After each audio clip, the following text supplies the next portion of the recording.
South of Hudson's Bay, James Bay, and at the southern tip of James Bay, the settlement of Moose Factory. News Magazine salutes Education Week with films of an Indian residential school 500 miles north of Toronto.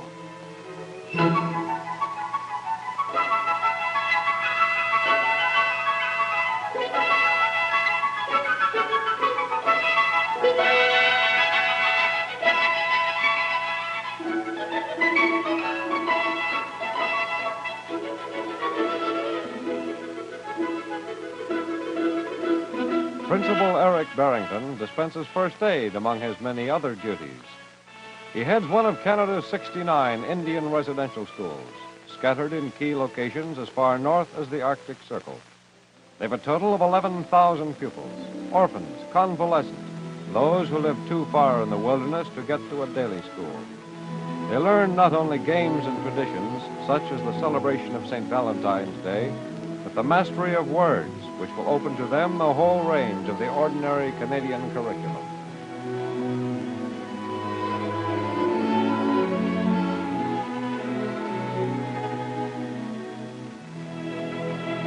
For children who live with the midnight sun in their summer holidays, an explanation.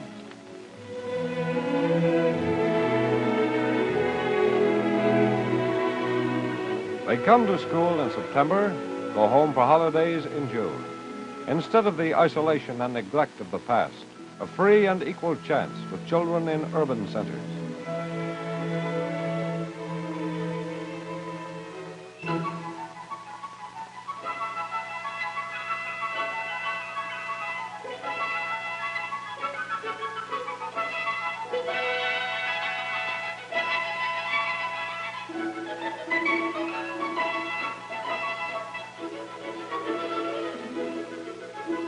A service begins each day. The school is conducted by the Church of England, though it's maintained, like other Indian schools, by the Federal Department of Indian Affairs.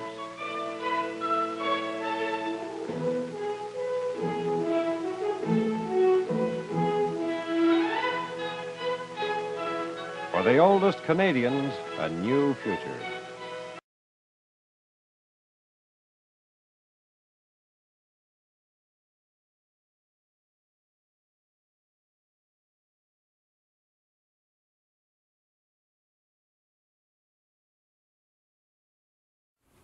My name is Andrew Windy Boy. I'm a Chippewa Cree. I did 2 boarding schools, one in Wapton Indian School in Wapton, North Dakota, and the other one is Flandreau Indian School in Flandreau, South Dakota. Mid-60s to early 70s took me to the boarding school where I wasn't allowed to talk my native tongue or practice my native ways. Numerous times they'd put on this big old white, big huge white cone, put on there, it says dunce.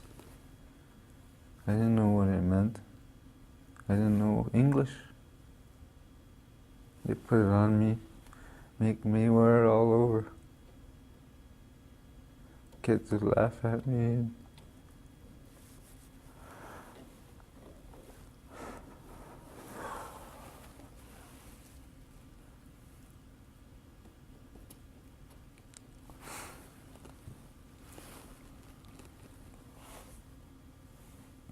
They took me away from all of that and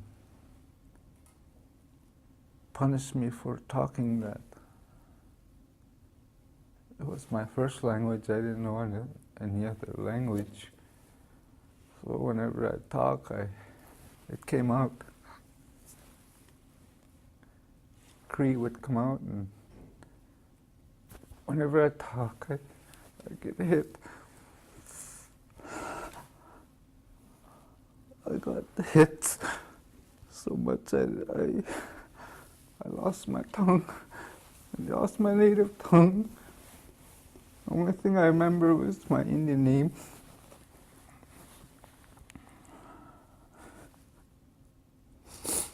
Which is Xenukiyu, means old man eagle. That's the only Cree I knew, they beat me. Every day, they beat me.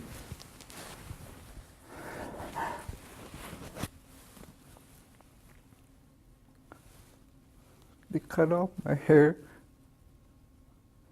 made me kneel in front of the door where everybody come in. Everybody make fun of me when they come by me, rub my head and laugh at me because I was talking. They caught me talking. I hope someday somebody will hear me.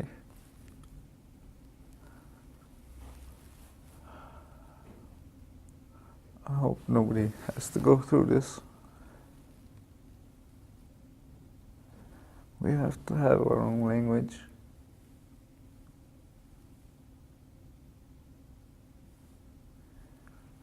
Because what we do when we talk to our spirits, they don't understand English. They look at you, you'll be talking English. What are you saying?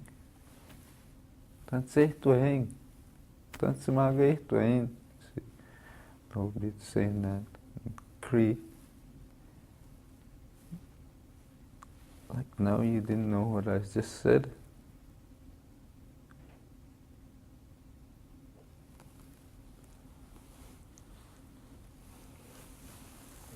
That was a hard time in my life.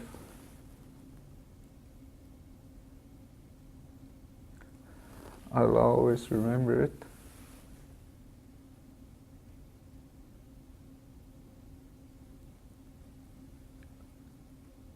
For that white man, it's a terrible shame for him to be treating people like this.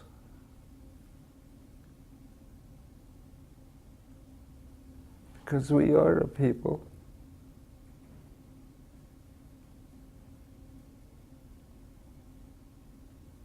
We just need to be accepted.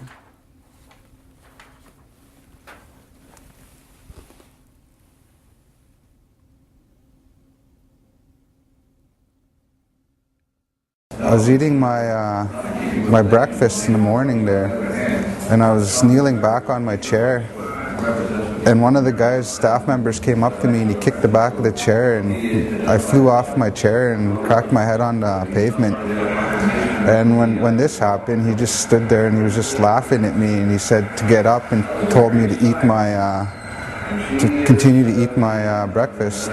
They used to call us by names, and we'd all line up in a row, one by one. There'd be up to like at least 15 kids lined up in a row, ready to be hit with this paddle they had. The paddle must have been about this big, because they held it like that. Yeah, about that big. There's the handle. And one by one, they call us in there, and they hit us. They tell us to drop our pants, and they'd hit us in the bare ass with it. And I remember as we're getting closer, all of us started to cry, and because we knew it was going to happen. One time I remember the most was this guy was just screaming and crying and shaking because he didn't want to go in that room. And then I was doing the same thing because I was the next person in line. Like, the pain will always be there until we go through that healing process, and the healing process is going to take a long time.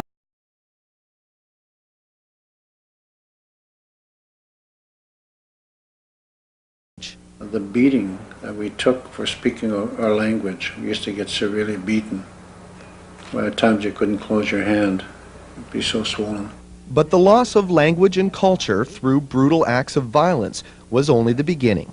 Priests that come into our rooms, and at times they would ask favors for want to give you better stuff than the rest of the students, for favors, for sexual favors, of groping, assaulting you, trying to shove their finger up your anus and groping your penis and following you down there.